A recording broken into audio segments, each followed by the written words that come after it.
आजको भिडियोमा हामी सेटअप मोडको बारेमा डिस्कस गर्छौं।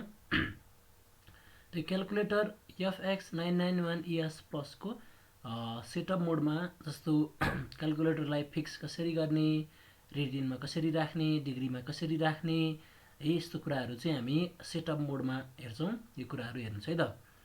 अब अन पोजिसनमा रहेको क्याल्कुलेटरलाई सेटअपमा जानको लागि यहाँ हेर्नुस्, मोडको छेउमा के छ त सेटअप भनेर चाहिँ यसरी यो एउटा कलरमा चाहिँ सेटअप देख्न सक्नुहुन्छ। यो कलर र शिफ्टको कलर हेर्दा ठ्याक्कै म्याच भएको छ है। त्यसो भने शिफ्टसँग यो थिच्यो भने सेटअप खुल्छ। यो हाम्रो सेटअप भयो। सेटअपमा हेर्नुस् त म्याथ इनपुट आउटपुट भनेर छ है, लाइन इनपुट आउटपुट भनेर छ, त्यसपछि डिग्री छ, रेडियन छ, ग्रेडियन्ट, फिक्स। यसरी चाहिँ तपाईको डाउन जानु हो भने यसरी डिफ्रेन्ट अप्सनहरू देख्न सक्नुहुन्छ है। अब जस्तो म 1 मा गए है, म्याथ इनपुट आउटपुटमा सपोज 1 मा गए र म्याथ आउटपुट भनेको 1 प्रेस गरे भने अब हेर्नुस् है त, मैले कुनै पनि भ्यालु राखे रिजल्ट कस्तो आउँछ भनेर हेरौँ।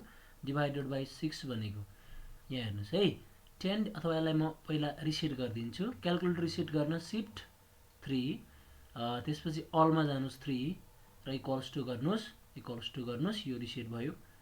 अब हामी फेरि रिपिट गरौँ, शिफ्ट सेटअपमा जानुस्, 1 मा जानुस्, त्यसपछि 1 मा जानुस्। मैले सपोज 10/3 क्याल्कुलेट गरे, हेर्नुस् है 10/3 क्याल्कुलेट गर्दा के आयो त, यो 10/3 नै यसरी फ्र्याक्सनकै फर्ममा आयो। अब यो एसडी भनेको छ, यो चाहिँ स्ट्यान्डर्ड टु डेसिमल भनेको छ। यो क्लिक गर्नु भयो भने तपाईले चाहिँ यसरी 3.333 बार देख्नुहुन्छ है। यो बार भनेको चाहिँ हाम्रो जस्तो फेरि प्रेस गर्नु भने 3.33 यसरी देख्न सक्नुहुन्छ। अब यसमा जस्तो यो त के देखियो भन्दा 10/3 प्रेस गर्दा यसले के दियो त भ्यालु 10/3 नै दियो। अब मलाई फेरि अप्सनमा गएर चेन्ज गर्नुस्, जस्तो 1 मै जानुस् म्याथ इनपुट आउटपुट, अब 2 मा जानुस् लाइन आउटपुटमा जानुस् र फेरि सेम रिजल्ट 10/3 प्रेस गर्नुस् त के आउँछ त, यसले ठ्याक्कै 3.33 भनेको यो केमा दियो, डेसिमलमा दियो है। यसरी डेसिमलमा दियो भनेपछि हेर्नुस् त, जस्तो यसमा के फरक रहेछ भन्दा अब मलाई यो म्याथ इनपुट आउटपुटमा राख्ने र लाइन इनपुट आउटपुटमा भनेको म्याथमा काम गर्दा तपाईलाई फ्र्याक्सनको फर्ममा दिँदो रहेछ, लाइन आउटपुटमा काम गरौँ भने यसले के दिँदो रहेछ त, डेसिमल दिन्छ है त। यस्तो भयो। अब त्यसपछि हामी 3 मा जाउँ। 3 मा भनेको हाम्रो डिग्री छ, 3 मा गए त मैले 3 प्रेस गरे। अब 3 प्रेस गर्दा हेर्नुस् त यो माथि यहाँ एउटा डी भनेर लेखेको देखिन्छ है। डी को मिनिङ के हो त, डिग्री भनेर बुझ्नु पर्छ। जस्तो साइन 60 डिग्री भनेको अहिले यतिकै भ्यालु हान्दिनु भने यो के भयो त, साइन 60 डिग्री को भ्यालु भन्नु। यो भ्यालु चाहिँ कति छ त, 0.866 छ है, 0.866 भयो है त, 0.866। अब यसमा हेर्नुस् त यो फर्ममा चाहिएन भने अघि मैले सिकाएको छु, शिफ्ट 1 मा जानुस्, त्यसपछि 1 मा जानुस्। अब म्याथ इनपुट म्याथ आउटपुटमा जानुस्, 1 मा जानुस्। अब फेरि प्रेस गर्नुस् साइन 60 इक्वल्स, हेर्नुस् त √3/2 है। यो फ्र्याक्सनको फर्ममा आयो, अघि के थियो त, डेसिमलको फर्ममा थियो भनेपछि साइन 60 डिग्रीको भ्यालु √3/2 पढ्नु भयो, यो भयो। डिग्रीमा काम गर्दा चाहिँ हामीले हेर्नुस् है त, यहाँ माथि डी देखाउँछ, डिग्री भयो। अब रेडियनमा कसरी लाने, शिफ्ट सेटअपमा जानुस्, त्यसपछि 4 रहेछ 4 मा रेडियन प्रेस गर्नुस् है, रेडियन प्रेस गर्नुस्। अब हेर्नुस् त रेडियनमा जस्तो साइन रेडियन भनेको 180 डिग्री भनेको चाहिँ पाइसँग बराबरी हुन्छ, पाइ रेडियन भन्छ है। 180 डिग्री भनेको चाहिँ पाइ रेडियन हुन्छ। जस्तो साइन अब हेर्नुस् त, जस्तो 60 प्रेस गर्नुभयो भने अब भ्यालु हेर्नुस् -0.3 आउँछ। इट मिन्स यो 60 भनेको के हो त, अब हामीले क्याल्कुलेटरलाई रेडियनमा मानेका छौँ भने यहाँ राख्दा के को फर्ममा राख्ने त, रेडियनकै फर्ममा राख्ने है। 60 भनेको डिग्री भयो, 60 डिग्रीलाई हामीले हेर्नुस् त पाइ/3 भन्छौँ। पाइ थिच्नको लागि शिफ्टसँग यो इन्टु 10⁻x थिच्नुस्, पाइ डिभाइडेड बाइ 3 मिन्स 60 भयो। अब यसको भ्यालु हेर्नुस् त साइन 60 √3/2 पढ्नु भएको छ है। भनेपछि यो क्याल्कुलेटर चाहिँ अब केमा गयो त, रेडियनमा गयो है। यसरी रेडियनमा जान्छ। अब त्यसै गरी अब अर्कोमा जानुस्, रेडियनमा राख्ने कुरा त्यो भयो। शिफ्टसँग मोड गरे, त्यसपछि ग्रेडियन्ट रहेछ, 5 मा ग्रेडियन्ट छ, ग्रेडियन्टमा पनि कुनै भ्यालु राखिदिनुस्। साइन सपोज 200 को भ्यालु कति आउँछ, साइन 200 ग्रेडियन्ट भनेको 200 आउँदो रहेछ। र चाहिँ साइन 100 राख्यो भने भ्यालु कति आउँछ हेर्नुहोस् त 1 आयो। यसरी हुने भयो है। ग्रेडियन हामी धेरै ग्रेडियनमा काम चाहिँ गर्दैनौँ, हामीले गर्ने भनेको डिग्री र रेडियनमा काम गर्छौँ। त्यसपछि नेक्स्टमा जानुहोस्, सिफ्ट र मोड थिच्ने बित्तिकै सेटअपको। ल अब हेर्नुहोस्, अब फिक्स रहेछ 6 मा। फिक्स भनेको चाहिँ मैले पहिला नम्बरमा जस्तो 100 डिभाइडेड बाई 30 गरे सपोज, अथवा 33 गरे भने हेर्नुहोस् त भ्यालु के आउँछ 100/33। यसलाई चाहिँ यो प्रेस गर्नुभयो भने 3.03 यसरी बार आयो। यसलाई फेरि प्रेस गरिदिनुहोस्, कति आउँछ 3.0303 यसरी आयो। इट मिन्स डेसिमल पछाडि हेर्नुहोस् त मलाई अहिले कति छ क्यालकुलेटर भरि छ। यसलाई चाहिँ मैले यस्तो नराखेर चाहिँ 3टा डिजिटमा फिक्स गर्नु पर्यो भने हामी के गर्छौँ त फिक्स्ड मोडको चाहिँ काम गर्छौँ। यसको लागि सिफ्ट र सेटअपमा जानुहोस्। सिफ्ट र सेटअपमा गइसकेपछि 6 मा जानुहोस् फिक्समा। त्यसपछि हेर्नुहोस् त कति डिजिटमा फिक्स गर्ने भन्छ। मैले सपोज 4 प्रेस अथवा 2 प्रेस गरेँ, 2 प्रेस गरेँ भने अब हेर्नुहोस् है, मैले 10 डिभाइडेड बाई 6 गरेँ सपोज भने भ्यालु कति आउँछ 5/3। यसको भ्यालु चाहिँ 1.67 आयो। पछाडिको कुरा के गरिदियो त्यसले फिक्स गरेर चाहिँ भ्यालु यति मात्रै लेख्यो है। यसमा चाहिँ फिक्स गरेर भ्यालु के गर्यो त यति मात्रै लेख्यो भनेपछि फिक्स मोड पनि तपाईहरुले बुझ्नुभयो। अब अर्को जानुस्, शिफ्टसँग फेरि मोड थिच्नुस्। हेर्नुस् त अर्को के छ, फिक्स पछि एससीआई रहेछ। 7 मा जानुस्, एससीआई छ है। अब एससीआई कतिमा भन्छ, मैले सपोज 3 मा सेट गर्दिए। अब एससीआई 3 को मिनिङ के हो भन्दा यहाँ हेर्नुस् है, मैले 100 डिभाइडेड बाई 3 गरे, यो इक्वल्स टु गर्दा हेर्नुस् त के आउँछ यसको भ्यालु चाहिँ। अब मलाई यहाँ हेर्नुस् त यस्तो फर्ममा चाहियो है, 3.33 इन्टु 10 टु द पावर 1 भयो नि, अथवा चाहिँ फर्दर प्रेस गर्नुभयो भने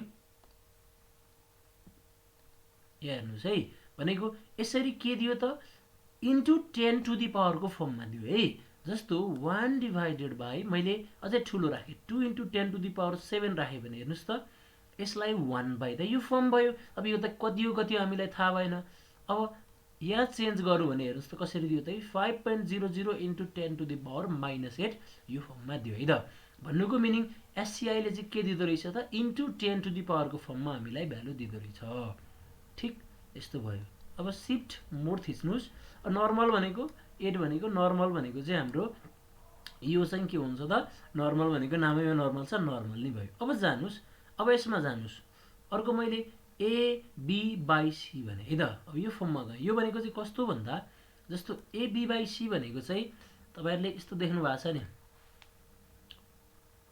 2 3/7 रहेछ सपोज है। अब यो भनेको यसलाई हामी निकाल्दा कसरी निकाल्छौँ, पहिला 2 र 7 मल्टिप्लाई गर्छौँ। 7 2 जा कति हुने भयो त 7 2 जा 14 प्लस 3 भनेको हेर्नुस् त कति हुन्छ 14 प्लस 3 भनेको 17 डिभाइडेड बाई 7 भयो। अब यो 17/7 लाई यस्तो फर्ममा पनि लेख्छ, यस्तो फर्ममा पनि लेख्छ। भन्नुको मिनिङ हेर्नुस् त जस्तो अघि जुन मोड देख्नुभयो तपाईले यो 1 मा, यो 1 भनेको हेर्नुस् है त मैले के गरे त 17/7 गर्दिए इक्वल्स टु थिचे। हेर्नुस् त यसलाई के दियो 2 3/7 दियो है त। भनेपछि यस्तो खालको फर्म चाहियो भने हामीले केमा सेटअप गर्नु पर्दो रहेछ त, यहाँ डाउन जाने ए बी बाई सी यसरी सेटअप गर्ने।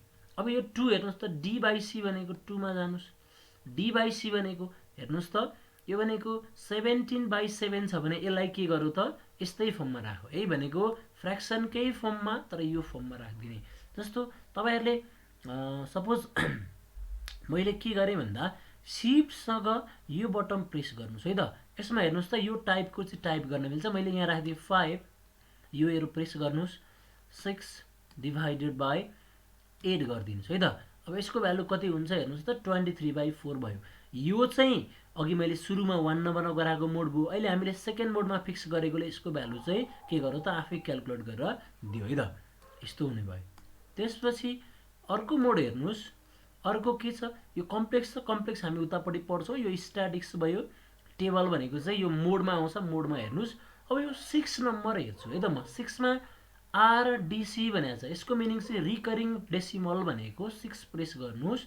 हेर्नुस् है त, रिकर डेसिमल भनेको चाहिँ यो भनेको चाहिँ रिपिट हुनेलाई बार लगाएर लेखिदिन्छ। जस्तो यसमा 1 प्रेस गर्नुस्।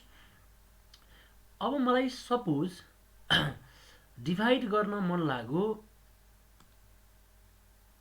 66 डिभाइडेड बाई 100 लेख्नु पर्यो सपोज।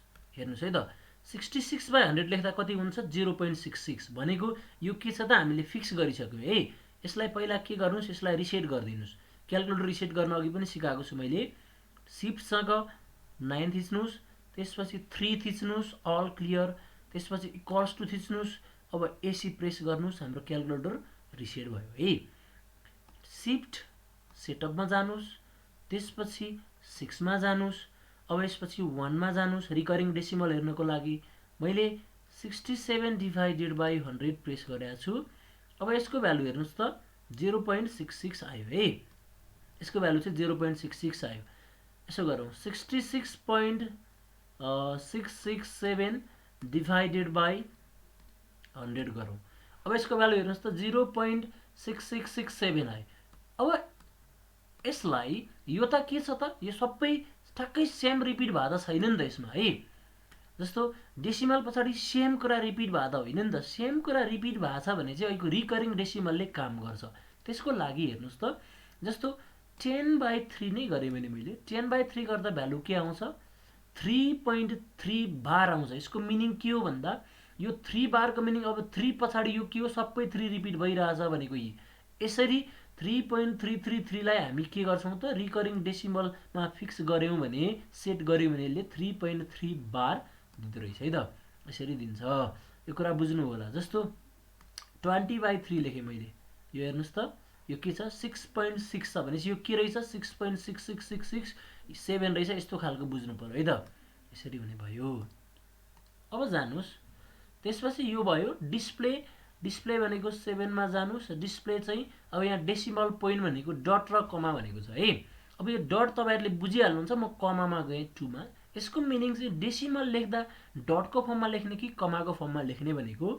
जस्तो मैले 200 डिभाइडेड बाइ 3 गरे भने हेर्नुस् त यसको भ्यालु कति आउँछ 66.6667 हो नि त। भने चाहिँ हामीले यहाँ अहिले के गर्यौं त पोइन्टको ठाउँमा चाहिँ सरी डटको ठाउँमा चाहिँ कमा चुज गरौँ। त्यही भएर चाहिँ यसरी कमाको फर्ममा आयो।